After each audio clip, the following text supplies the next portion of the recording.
Hi everyone and welcome to all. तो finally आज से स्टार्ट कर रहे हैं कंप्लीट मैथ से सीरीज को, जिसमें से आज डे वन है। आज कवर करेंगे नंबर सिस्टम को, किस तरीके से प्रिपेयर करना है, मैथ्स का क्या है, एक प्रॉपर स्ट्रेटजी होना चाहिए। इसका जो है सेपरेट क्लास कवर कर चुके हैं, है ना। तो उसको जो है एक बार चेकआउट कर लेना, एक बार देख लेना, यूट्यूब में ही डला हुआ है। उससे पता चल जाएगा कि एक्चुअल में मैथ्स को कैसे अप्रोच करना है। तो आज से हम लोग स्टार्ट कर रहे हैं, जिसका भी 27 टारगेट है। जो लोग प्रिपरेशन कर रहे हैं, चाहे सैनिक स्कूल का प्रिपरेशन कर रहे हो, चाहे नवोदय का कर रहे हो, चाहे आरएमएस का कर रहे हो, आरआईएमसी का कर रहे हो, सबके क्लास के लिए मोस्ट इंपॉर्टेंट वीडियो होने वाला है। क्योंकि सभी क्लास को जो है टारगेट करके जो है इसको रन किए जा रहे हैं, और उसी के अकॉर्डिंग यहाँ पे हम लोग पढ़ने वाले हैं। ठीक है, तो आज जो है डे वन है नंबर सिस्टम का, बाकी फर्स्ट क्लास है। तो देखो, पहले बात तो क्लास का जो पीडीएफ है टेलीग्राम चैनल में अपलोड हो जाएगा। लिंक जो है डिस्क्रिप्शन में दिया हुआ है, तो वहां से इसको एक्सेस कर लेना। साथ ही साथ एग्जाम जर्नी में कि कैसे प्रिपरेशन करना है, क्या एक राइट स्ट्रेटजी होना चाहिए, तो कोई भी क्वेरी होता है ओवरऑल, तो उसके लिए व्हाट्सएप नंबर भी डिजाइन किए गए हैं। तो व्हाट्सएप में मैसेज कर सकते हो, है ना, फील फ्री फॉर दैट। तो वहां पे मैसेज का रिप्लाई करेंगे। स्टार्ट करते हैं आज के सीरीज को, डे वन के सीरीज को। एक चीज और, सबसे पहले मैं ये बता दूं कि हमारा जो टीचिंग स्टाइल है, किस तरीके से हम लोग यहाँ पे पढ़ने वाले हैं। तो सबसे पहले जैसे कि आज डे वन है, तो डे वन में मतलब फर्स्ट में क्या करेंगे कि फर्स्ट डे में पूरे कॉन्सेप्ट को क्लियर कर लेंगे। जितना भी मोस्ट इंपॉर्टेंट कॉन्सेप्ट है इससे रिलेटेड उसको कवर करेंगे। फिर डे टू का जो क्लास आएगा उसमें इससे रिलेटेड जितना भी इंपॉर्टेंट क्वेश्चन है उस क्वेश्चंस को प्रैक्टिस करेंगे। ठीक है, तो इससे क्या होगा कि जब कॉन्सेप्ट पता रहेगा तो हर एक क्वेश्चन जो है बनना स्टार्ट हो जाएगा।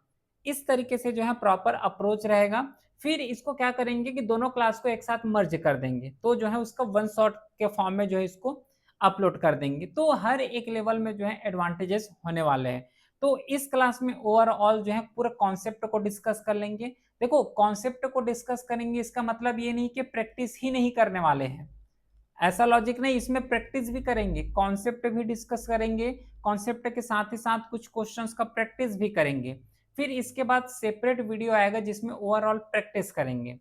तो कॉन्सेप्ट भी क्लियर, कॉन्सेप्ट के साथ प्रैक्टिस भी क्लियर, है ना। उसके साथ जो है ओवरऑल ये जो है चैप्टर पूरा समझ आ जाएगा। डिटेल के साथ कवर करेंगे, है ना। संख्या पद्धति इसको बोले जाते हैं, हिंदी में इसको जो है संख्या पद्धति बोले जाते हैं। तो ओवरऑल बहुत अच्छे तरीके से यहाँ पे हम लोग पढ़ने वाले हैं। ठीक है, चलो स्टार्ट करते हैं। फिर सबसे पहले ये जो नंबर सिस्टम है, तो नंबर सिस्टम में एक्चुअल में नंबर और सिस्टम में मीनिंग क्या होता है, इतना तो पता चल गया कि नंबर मतलब नॉर्मली 0 हो गया, 1 हो गया, 2 हो गया, 3 हो गया, 4 हो गया, ये नंबर हो गया। अब इस नंबर में एक और वर्ड इंक्लूड किए गए, वो है सिस्टम। तो इससे तो एक चीज समझ आ रहा है कि नंबर जो है नॉर्मली 1 2 3 4 को नहीं, उस नंबर को भी कई पार्ट में डिवाइड किए जाते हैं। और सबको जब डिवाइड करने के बाद जब पढ़ते हैं तो उसी को यहाँ पे नंबर सिस्टम बोले जाते हैं। ठीक है, उसको मैं आगे बताऊंगा कि कौन कौन से पार्ट में डिवाइड करते हैं, आज के क्लास में डिस्कस करेंगे। लेकिन इन नंबर को पढ़ने से पहले सबसे पहले एक कॉन्सेप्ट अपने को पढ़ना है, वो है डिजिट का कॉन्सेप्ट, कि एक्चुअल में जो डिजिट होता क्या है। डिजिट का बेसिकली मतलब ये होता है जैसे कि 0 हो गया, 1 हो गया, 2 हो गए, इसी को तो यहाँ पे डिजिट बोलते हैं। 0 है, 1 है, 2 हो गया, 3 हो गया, ये सबको क्या बोलते हैं, डिजिट ही बोलते हैं। सपोज एक एग्जांपल लेते हैं, जैसे मैं एक एग्जांपल ले रहा हूं, बोल रहा हूं कि भाई 24938, इसमें कितने नंबर ऑफ डिजिट हैं, क्या बताओगे। नॉर्मली इसमें जोड़ दो, 1 2 3 4 5, तो इसमें जो है 5 डिजिट है। समझ आ रहे हैं। और एग्जाम्पल जैसे कि 389 हो गया, है ना। तो इसमें कितने डिजिट हैं, इसमें टोटल यहाँ पे 4 डिजिट है। और एग्जाम्पल दो क्या, चलो एक और एग्जाम्पल लेते हैं, 989, इसमें कितना डिजिट है, इसमें ओवरऑल 3 डिजिट है। तो डिजिट का बोलने का मतलब ये होता है कितने नंबर ऑफ जो है नंबर्स लिखे गए हैं, कितने नंबर्स ऑफ नंबर लिखे गए हैं। तो इसको जो है यहाँ पे डिजिट बोले जाते हैं, है ना। तो समझ आया होगा कि डिजिट जो है किसको बोले जाते हैं। पहला कॉन्सेप्ट यहाँ पे समझ आ गया, बिल्कुल सही है। अब थोड़ा सा कुछ और अदर कॉन्सेप्ट की तरफ बढ़ लेते हैं। जैसे देखो, ये तो डिजिट हो गया। अब इसमें मैं पूछ रहा हूँ एक एग्जांपल लेके कि 389 इसमें जो 9 है कितने नंबर ऑफ डिजिट में है, कितने डिजिट में है? तो ये कैसे बताओगे इसको? 10 डिजिट में है। क्यों? देखो, जो नंबर का पूछे उसको 1 ले लेना, उसके बाद जितना नंबर होंगे उसको जो है 0 में कन्वर्ट करते जाना। तो इसको क्या बोले जाते हैं? नंबर ऑफ डिजिट बोलते हैं। जैसे कि और एक एग्जांपल देखो, 893422, इसमें मैं ये पूछ रहा हूँ कि जो 9 है ये 9 का प्लेस कितना है, मतलब ये 9 जो है कितने डिजिट में है। तो सबसे पहले क्या काम करोगे? 9 को 1 एज्यूम करो, फिर इसके बाद इस तरीके से जितना भी नंबर रहेंगे उसमें जो है 0 ऐड कर दो। जैसे इसमें 1 2 3 4 4 नंबर है तो 4 टाइम्स जो है 0 कर दो, तो ये जो है इसका आंसर आ जाएगा। लॉजिक लगा? तो इस तरीके से यूनिट डिजिट हो गया, टेंस हो गया, टेंस के साथ 100 डिजिट हो गया, 1000 डिजिट हो गए, इस तरीके से जो है बड़े आराम से जो है इसको सॉल्व किए जा सकते हैं। ये तो पहला कॉन्सेप्ट हो गया जो कि नॉर्मली डिजिट के रेस्पेक्ट में यहाँ से क्वेश्चंस पूछे जाते हैं, और डिजिट के फॉर्म में अगर क्वेश्चन आए तो अपने को इसी तरीके से जो है बनाना है। समझ आ गया इतना? चलो, ये तो यहाँ तक कवर कर लिए। अब इसी में जो नंबर सिस्टम में मोस्ट इंपॉर्टेंट एक और टाइप का क्वेश्चन यहाँ पे बनता है, जिसको बोले जाते हैं प्लेस और फेस वैल्यू। दोनों अलग अलग हैं। प्लेस वैल्यू अलग होता है और फेस वैल्यू अलग होता है। ठीक है, स्थानीय मान और समस्थानिक मान, प्लेस वैल्यू और फेस वैल्यू। सबसे पहले जो कॉन्सेप्ट हम लोग यहाँ पे डिस्कस करेंगे वो है प्लेस वैल्यू। प्लेस वैल्यू क्या होता है? प्लेस वैल्यू, जैसे कि एक एग्जांपल लेते हैं, सिंपल सा। इसमें मैं पूछ रहा हूं कि 892003, इसमें जो 9 है तो 9 का प्लेस वैल्यू कितना आएगा? 9 का प्लेस वैल्यू कैसे निकाले जाते हैं? सिंपल सा, देखो ये 9 लिखा हुआ है तो 9 के जगह 9 को ही लिखो। 9 के बाद कितना नंबर है? जैसे कि यहाँ पे 4 नंबर है तो 4 टाइम्स इसमें 0 ऐड कर दो, तो जो प्लेस वैल्यू यहाँ पे होगा वो 9000 हो जाएगा। या फिर इसको जो ऐसे भी लिख सकते हो इस तरीके से, मतलब जैसे ऑप्शंस में दिए हैं उसी के अकॉर्डिंग अपने को जो है ऐड करना है। ठीक है, चलो इसको और एक मेथड से बताते हैं, उसके थ्रू और अच्छे तरीके से समझ आ जाएगा। चलिए देखो यहाँ पे इसको कैसे सॉल्व करोगे। थोड़ा सा छोटा सा एग्जांपल ले, क्या छोटा एग्जांपल लेते हैं, जैसे कि 489765, ये एक एग्जांपल है। इसमें मैं पूछ रहा हूं कि इसका जो 7th वैल्यू है वो कितना होगा, 7 का प्लेस वैल्यू क्या होंगे। तो 7 को एज इट इज लिखो, इसको मल्टीप्लाई कर दो 100 के साथ। क्यों 100 के साथ? 7 का 1 आ जाएगा और 7 के बाद कितना नंबर है? 2 नंबर है, मतलब 2 जीरो यहाँ पे लगा दो, तो ये हो जाएगा 700। तो इसका आंसर 700 है। और एक एग्जांपल देखो, जैसे कि 389283 हो गया। इसका मेरे को बताना है कि जो 8 है, इस 8 का प्लेस वैल्यू क्या होगा, ये बताओ। इस 8 का जो है प्लेस वैल्यू क्या होगा? तो 8 है, 8 को जो है मल्टीप्लाई कर दो, कितने देखो नंबर है, 1 2 3 4, 4 है, तो 4 जीरो ऐड कर दो। 4 जीरो ऐड करोगे, इसको सॉल्व करोगे तो इतना ही आ जाएगा 80,000। तो 80,000 क्या हो गया? इसका प्लेस वैल्यू आ गए। ठीक है, इसी के कॉन्सेप्ट में एक और बनता है जिसको यहाँ पे बोले जाते हैं फेस वैल्यू। ये तो बहुत इजी है। प्लेस वैल्यू आई होप समझ आएगा, मतलब प्लेस को डिनोट करता है कि एक्चुअल में कौन से प्लेस में है, दैट्स इट। ये जो है नॉर्मली प्लेस को ही बस डिनोट करता है और नथिंग एल्स, और कुछ यहाँ पे डिनोट नहीं करता। अब सेकेंड वाला जो है और सो सिंपल है। कैसे सो सिंपल है? फेस वैल्यू बोले गए हैं। क्या बोले? Face value. इसका सिंपल से एग्जांपल लो, 38942 है। इसका अगर मैं 8 का फेस वैल्यू पूछूं तो 8 आएगा, 8 का फेस वैल्यू 8 ही आएगा। अगर मैं इसमें 3 का फेस वैल्यू पूछूं तो 3 आएगा, 2 का या फिर 4 का फेस वैल्यू पूछूं तो 4 ही आएगा। बोलने का मतलब यह है कि जो नंबर है वही उसका जो है फेस वैल्यू होगा, दैट्स इट। फेस वैल्यू निकालने का बेस्ट तरीका, जो नंबर पूछेंगे वही उसका जो है फेस वैल्यू हो जाएगा। बस इतना ही अपने को जो है यहाँ पे समझ के चलना है। समझ आ गया? चलो, यहां तक प्लेस वैल्यू भी समझ चुके हैं और फेस वैल्यू भी समझ चुके हैं। अब इंपॉर्टेंट बात आता है वो है कि क्लासिफिकेशंस करते हैं नंबर सिस्टम का, कि नंबर सिस्टम जो है कितने टाइप के होते हैं और किस तरीके से नंबर सिस्टम को क्लासिफाई किए जाते हैं।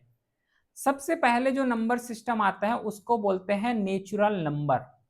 Natural number, natural number simple सा है कि जो भी जो है 1 से स्टार्ट हो, 1 हो गया, 2, 3, 4, ये फिर जो है पूरा इन्फिनिटी तक चलते जाएगा, तो इसको जो है नेचुरल नंबर बोलते हैं। ठीक है, नंबर सिस्टम को जब क्लासिफाई करते हैं तो सबसे मोस्ट इंपॉर्टेंट जो नंबर आता है उसको यहाँ पे नेचुरल नंबर बोलते हैं। नेचुरल नंबर मतलब जो सीधा 1 से स्टार्ट हो। इसके बाद जो सेकेंड नंबर आता है उसको होल नंबर बोले जाते हैं। होल नंबर जो सीधा 0 से स्टार्ट हो, 0 हो गया, 1 हो गया, 2 हो गया, 3 हो गया, इस तरीके से जो है ये इन्फिनिटी तक चले जाते हैं। बताओ, स्पीड तो नहीं हो रहा होगा, है ना? स्पीड अगर हो रहे होंगे तो बताना, कमेंट करके बताना कि ज्यादा स्पीड में पढ़ रहे हैं, उसको थोड़ा स्लो करेंगे।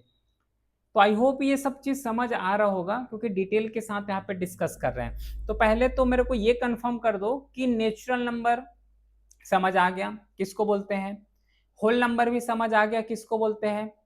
अच्छा, यहीं पे मैं एक क्वेश्चन लेता हूं, चलो इस क्वेश्चन का आंसर मेरे को बताना। All natural number, all natural number are whole number, सही है क्या कि गलत है?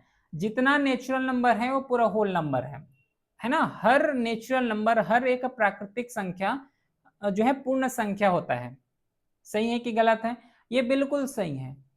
क्यों सही है? देखो, जितना भी नेचुरल नंबर, नेचुरल नंबर 1 से स्टार्ट हो रहा है तो पूरा नेचुरल नंबर जो है होल नंबर में ही देखने को मिल रहा है।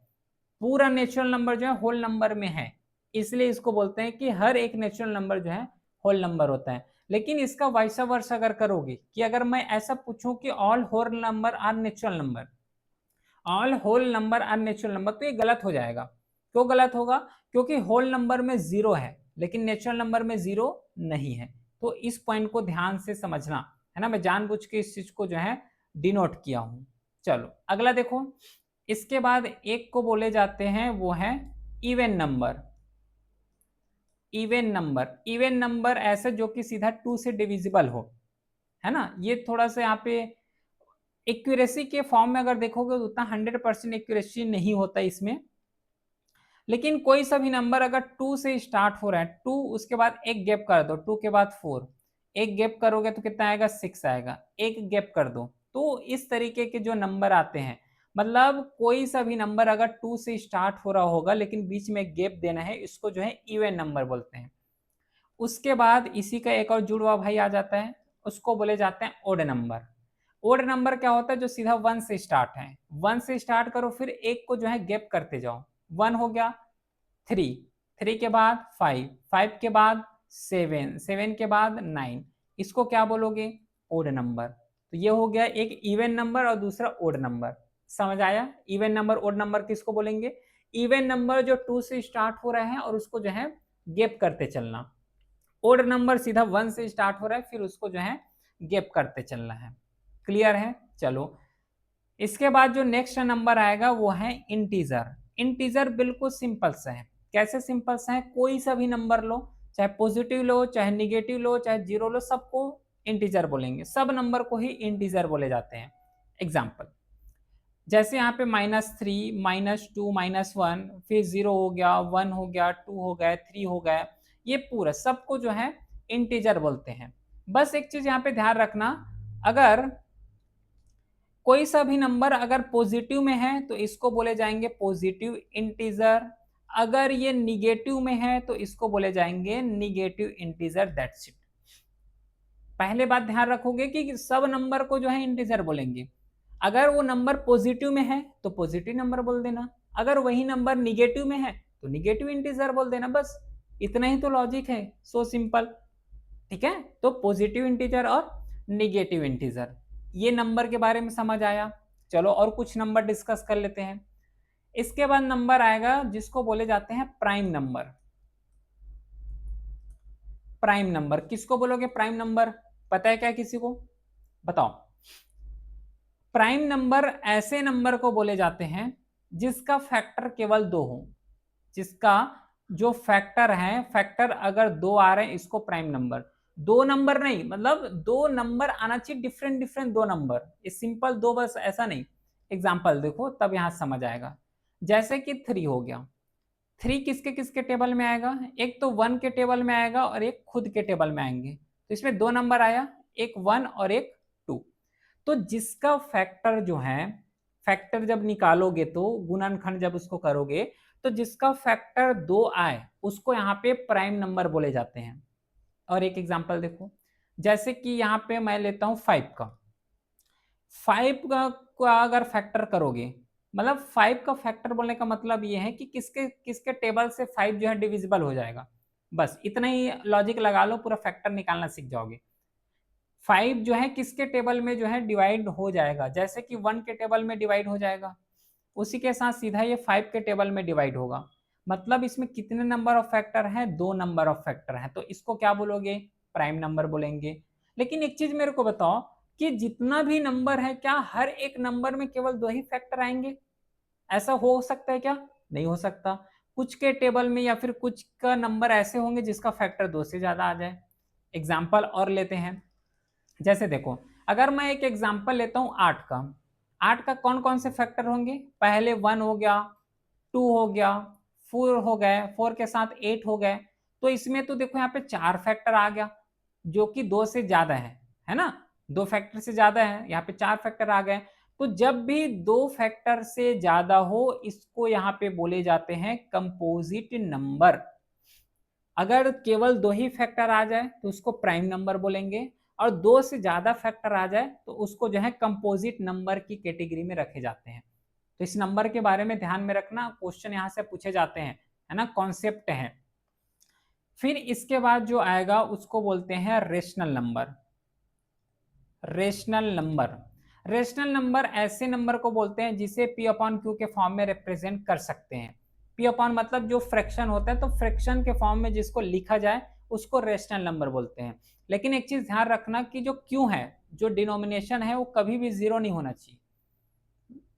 एग्जाम्पल, अगर मैं 2/3 लिखता हूं तो ये रेशनल नंबर है क्या? बिल्कुल है रेशनल नंबर। 4/2 हो गया, ये भी रेशनल नंबर है। सपोज करो अगर मैं 3/0 लिखता हूं, ये रेशनल नंबर है क्या? बताओ तो। नहीं है, सही बोले, नहीं है। क्यों नहीं है? क्योंकि ये जो है क्यू जो है कभी भी 0 नहीं आना चाहिए, जो डिनोमिनेशन है वो कभी भी 0 नहीं आना चाहिए। ठीक है। अच्छा, ये बताओ ये 3 रेशनल नंबर है क्या? बिल्कुल है, क्योंकि इसके नीचे 1 लिख सकते हैं, तो ये रेशनल नंबर हो जाएगा। क्या √16 रेशनल नंबर है? बिल्कुल रेशनल नंबर है, इसको सॉल्व करोगे तो 4 आएगा। 4 को 4/1 लिख सकते हैं, तो ये एक रेशनल नंबर है। इसका जस्ट जो है अपोजिट भाई आ जाता है, जिसको हम लोग क्या बोलते हैं, ई रेशनल नंबर बोलते हैं।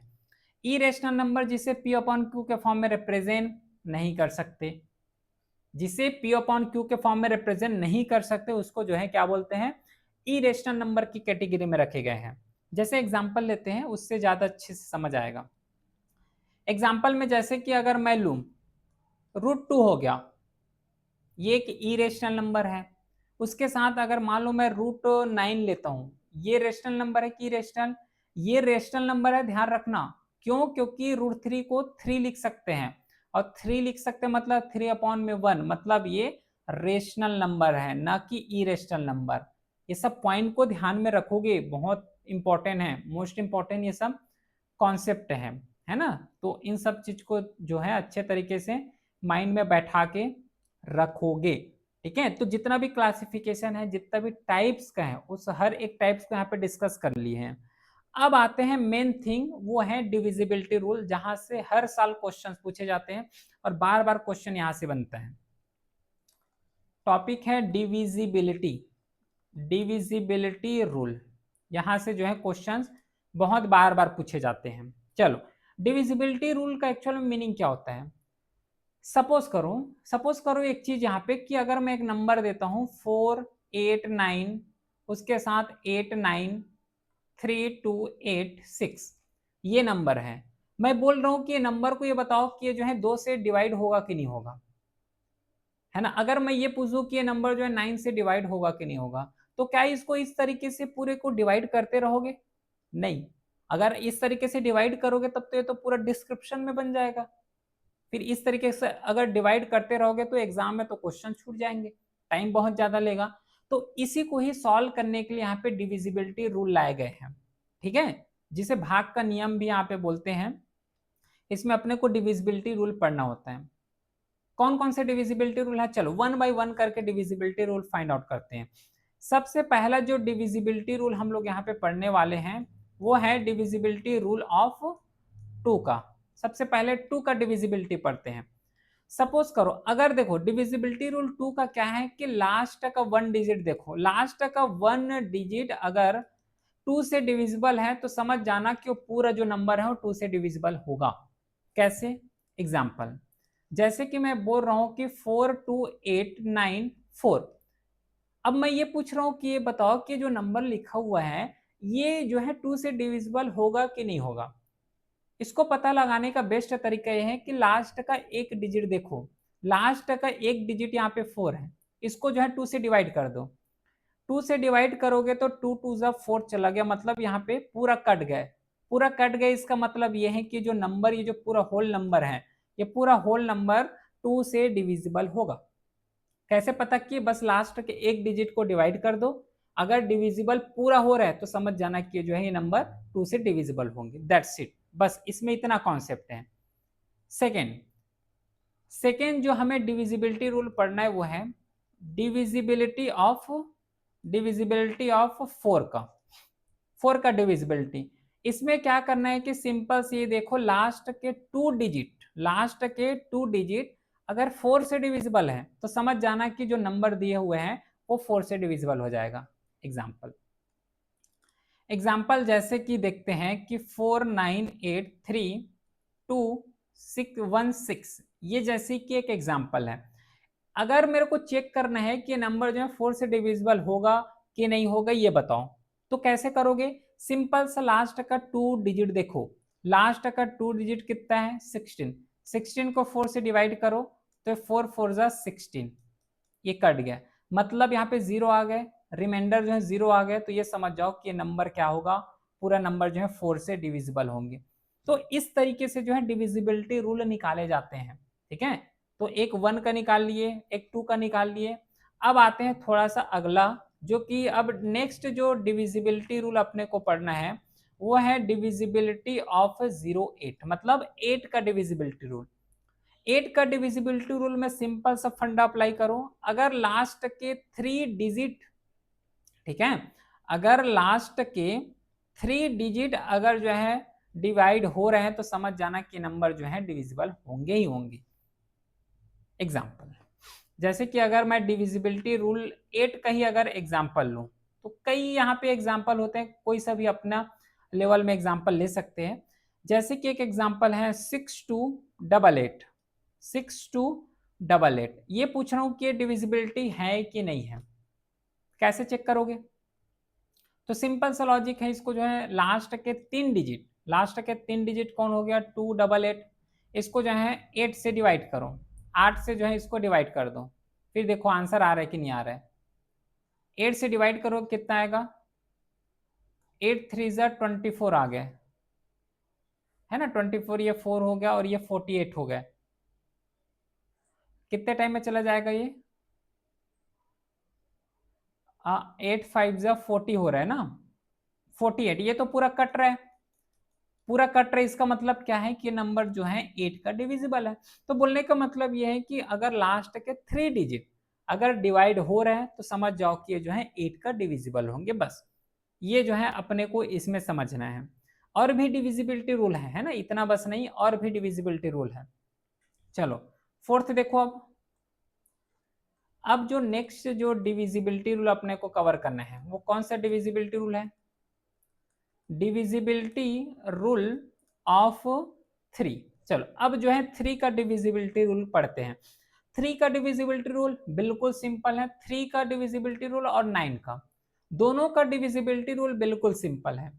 कुछ नहीं करना है कि जितना भी नंबर दिया हुआ है, जैसे कि मान लो 3894 है, ये बताओ कि जो नंबर है 3 का डिविजिबल होगा कि नहीं होगा। कुछ नहीं करना, सिंपल सा सबको जो है जोड़ दो। जोड़ो कैसे? 3 + 8 + 9 + 4, सबको जोड़ोगे तो कितना आएगा ये? 8 और 9 17 है ना, 17 आ गया, 17 और 3 20 24।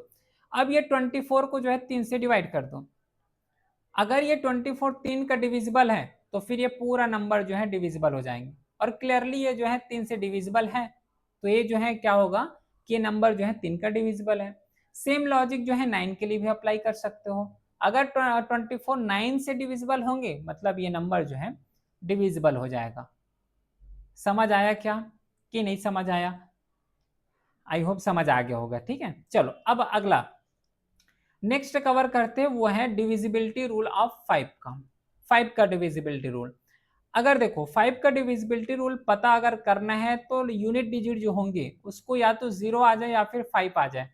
अगर यूनिट डिजिट किसको बोलते हैं?